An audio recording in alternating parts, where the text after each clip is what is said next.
We're back, brother, and once again brought to you by PaintballToTheEnd.com.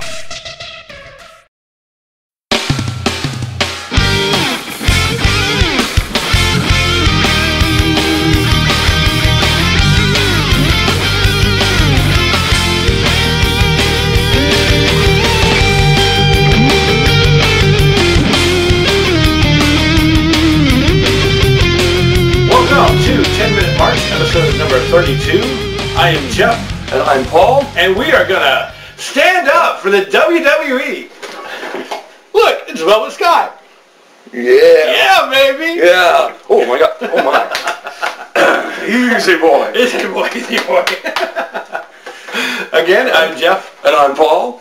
And today we've got a various WWE and TNA rant review, etc., sort of thing. And we're going to go first with WWE. Haven't caught much of SmackDown, but we've been watching Raw and keeping up with what happened at Survivor Series and things of that nature. And first off, I think we're going to start with the old school Raw, which on the average, it was pretty decent. I wouldn't say it was great, but it wasn't terrible either. My son enjoyed it a lot because he got to see a lot of the old school guys come out, Sergeant yada, yada, yada. I loved the details that they really did with this show. I love the fact that they pointed out the barriers, which I didn't even notice until Jerry Lawler pointed it out. Yeah. I was like, wow, those are steel barriers. I remember those. And I love the ring, and I love the... I just loved everything about it, the way they simplified it. And I really wish, in a lot of ways, they would go back to simplifying everything. That whole new generation look. Yeah, exactly. I loved Mark Henry's intro, how he went back to the old school intro. I thought that was great. I was really thinking Mae Young would come out during his... I know. I just thought that would be cool. But that basically, I just loved all the details they put into it. I liked the Daniel Bryan Danielson match against Swagger, and I love the fact that JR was on commentary. I really missed JR. I was sitting there going, oh my God, why didn't he just come back? And I love the fact that he just pretty much ignored Michael Cole throughout the whole thing and just then whacked him with his hat at the end. I especially liked the Piper segment, well, the first half of it, when Piper was talking with Cena, and Cena had to decide whether he was going to play fair or if he was going to allow Wade to rip Orton out of the belt. And I love Piper's segment because he put a lot of emphasis on the title belt, and which I think is very, very important for any company, and I wish TNA would do that more. And but Piper never had the belt, and yet he's saying this thing is the prize of the business. This is what every wrestler aspires to go for, and he's praising Cena for capturing it, and even though he never did. So I really love that portion of it. However, the second half of it, we've said this many times before. John Cena, seriously, for as great as he was doing, he did it again. He killed the RKO. Yeah. Going into Survivor Series, he takes the RKO, he stands right up, he goes, oh, my head, and then he does an attitude adjustment on two guys. Really? Again? How many, and what's really confounding about this is the fact that there were so many legends around. Yeah. 15 to 20 different legends, and nobody caught this. Yeah. Nobody caught this ending and said, hey, wait a minute, something's wrong with this. Yeah. But they let it slide anyway. That's the confounding part of it all.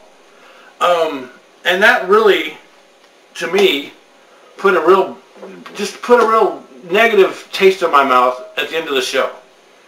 That and can we have enough Mae Young already? I mean, seriously. Enough. She's not... I believe you have some opinions on this.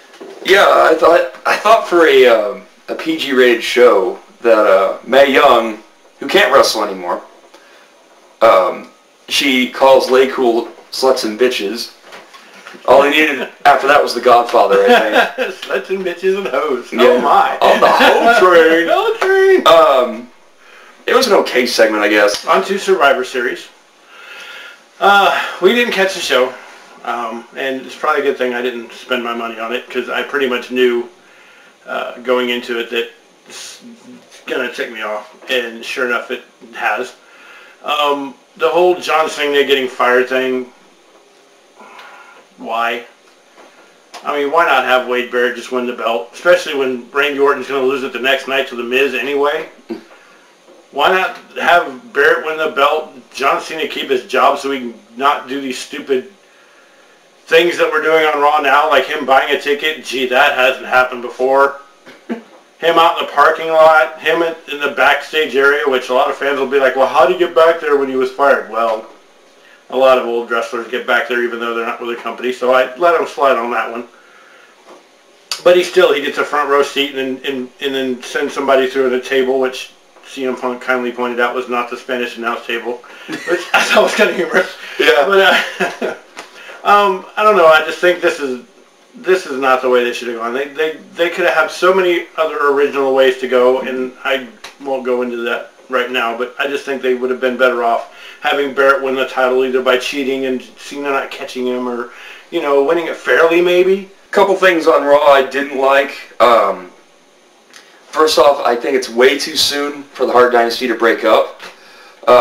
They had like Tyson Kidd turn on D.H. Smith. And I don't like that for two reasons. One I've already mentioned is that it's way too soon. They worked really well together, and I know that they're going to build Tyson Kidd up, and I think Tyson Kidd will be a really good singles wrestler. But on the flip side of the coin, I think D.H. Smith is going to get lost.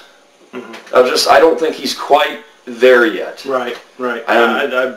Yeah. And will he get there? I don't know. Exactly. But he's just a little clumsy in the ring right now, and that's been his problem ever since he was in OVW or whatever minor league they were. Yeah. They were complaining about his attitude, and plus he was just too clumsy, and he still is. Mm-hmm. He still botches spots. Tyson Kidd flows as smooth as water, but yeah, I agree with him. Hart Dynasty breaking up was way too soon. Yeah, and speaking of tag teams, I hated the fact that the Usos lost. Yeah. Especially when they had Jimmy Snuka in their corner. Yep. And I know some people might argue, well, you need to have non-related legend wrestlers. In this case, their family, of course. Right. But we need to give Santino the win. No, he doesn't need to get the win, and it's way too soon to be putting Santino and Kozlov in a legit tag team competitive spot. Mm-hmm. Right. They're still comedy right now. Over the Usos. Yeah. Yeah, the Usos, yeah. Anyway. And one last thing I want to point out in regards to King of the Ring. The whole King of the Ring episode was pretty decent in my eyes. Yep. I really wish they would bring King of the Ring back for a pay-per-view and give it a little more emphasis. Because I think King of the Ring is considering you don't have tournaments much anymore except for belts, I think King of the Ring is great. Especially when they give the winner a title shot like they should for Sheamus. But the one problem I have, when is John Morrison going to get his due? No joke. I mean, I know I've been on here and I've said, look, the longer you take to get a world title, the better off you are, and so on and so forth. And I'm not saying John Morrison deserves a world title right now, but he's that close. And it's like, let's give him a chance already. I mean, he's uber talented. Very over. I mean, he's to me on the upper level of the mid card, and it's time to give him a main event slot. Sometime soon. And on to TNA. First off, I want to say I hate the new TNA belt that Jeff Hardy wears, and I never thought I'd say this because I'm not a fan. I am not a fan of the formerly spinner belt. It doesn't spin anymore, but the WWE belt just looks... The bling belt. The bling belt. But this new TNA belt is like Prince Poppycock belt. I never thought I'd say it's worse than the WWE belt. It's almost... It's like the Divas belt, but... Yeah. I can't believe it. It's all purple and has the face and... Yeah. Didn't we go off on a rant not too long ago about just wanting to sell belts now? Exactly. Yeah, this is... Except this isn't copper. It's ugly. This isn't copper. It's silver. Also, on a slightly separate issue with Jeff Hardy, do not have him do any more chair shots. And if I were a wrestler working in the back, I would not... No. Especially no way. The blindside. Yeah, the way he hit Anderson... That was brutal. You could not fake that. No. And now he's gone. And then they had him being interviewed on Impact with a concussion and all that. Yeah. No, don't ever... I've gotten on to TNA for this before, like with the Eric Young thing and Homicide hitting Rob Terry. I mean, no, you guys need to quit this. You know, we've had too many wrestlers have concussions and die and etc. One thing I disliked from a couple weeks ago was they had Raven get fired. And I kind of didn't like the way he went because they were kind of painting him out to be this old, used-up ECW wrestler, or former ECW. Mm-hmm. When Raven has been in TNA for quite a while, and then he left and then came back. And he's had the TNA title belt a couple of times, and one of the reigns was fairly long, several months. And they never brought that up. No, none of his history with TNA was brought up. And I think it would have added a little more, instead of just painting him out to be this old, beat-up ECW guy. I didn't watch TNA back then, so I didn't even know I had a world title. Yeah. Until he pointed it out to me, and I was like, you're right. Why don't they bring that up? Yeah. Former TNA champion, you know, had a long reign with them before. You know, what's the future going to be for Raven? You know, there's so many places you could go with that. Especially when you're going up against a world champion in your last match. Yeah. I agree with him on that one. Ric Flair's referee announcement. I'm just going to cover this real quick. No impact whatsoever. I love how he says, "Oh, I'm going to be the referee," and nobody says any of this. Crickets. And so all of a sudden they got to change it to where, oh, if Matt Morgan beats me, he can pick the referee. But if not, then he's not the number one contender. Okay. Some good things have been on Impact lately. Jeff Jarrett has really upped his game as far as promos go. I've seen the ones on Reaction, which I'm beginning to like that show. Yeah. The ones where he says, I know what's good for the fans. I know what's good for Samoa Joe. We're going to do this on pay-per-view. Classic. I love it. Good. Also on Reaction was the Motor City Machine Gun Generation Me match. Awesome. Incredible match. And what I really liked about it, one, there were no fans, and they kept it dark, you know, kind of gave it that alleyway sort of aesthetic. Two, because there were no fans, and they were working a match, I don't even remember hearing them calling out spots or moves to each other. Yep. Which says a lot about them, that they can do it without alerting the camera microphones or anything like that, because they didn't have the crowd noise to drown them. Right. I love that it was on Reaction, and they saved it for Reaction. It gave you something to look forward to in the next hour. I like that they're doing more with Reaction now, other than just making it promos. The whole Dixie Carter coming into the dinner thing, the Motor City Machine Guns match, I love that. During the Impact After Turning Point, why was Eric Bischoff mad at the referee when the referee helped his man win the title?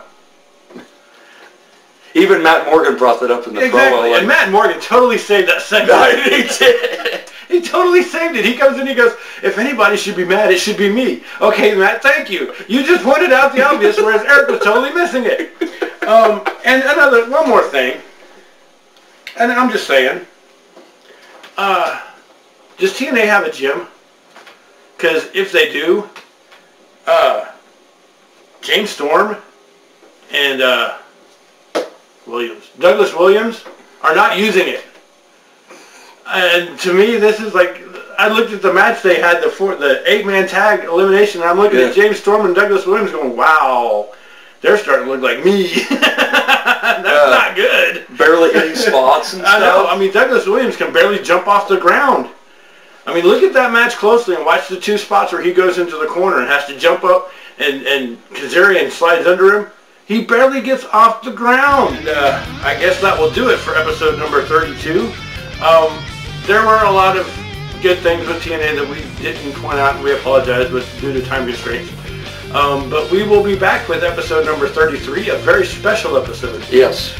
Highlighting Vince Russo and the Hardy Boys. Yeah. And recent comments and actions made about those particular people. But for now, I think that we are done.